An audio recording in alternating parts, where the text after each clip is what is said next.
afg'onlarning milliy ko'ylagini kiydim. Afg'on ayollar mana shunaqa milliy ko'ylaklar kiyishar ekan. Menga olib berdi bugun gid sovg'a sifatida, ya'ni senga shu Afg'onistonni eslatib turadigan bitta esdalik sovg'a olib beray deb menga mana shu ko'ylakni olib berdi. Bu ko'ylakning narxi $27.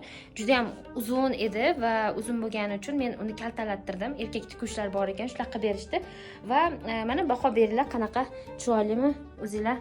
Fikringlarni aytib yuboringlar.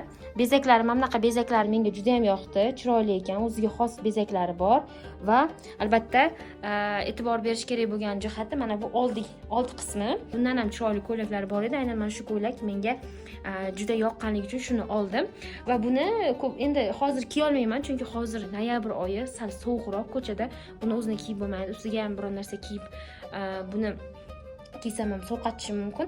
Menga bilasizlarmi, bu ko'ylak xuddi raqqoslarning kiyimiga o'xshab ketadigan ko'rinyapti. Buni endi qaysi paytlar kiyadi, uni bilmayman. Bu lekin casual deb aytadi, ya'ni kunlik kiysa bo'ladi deb.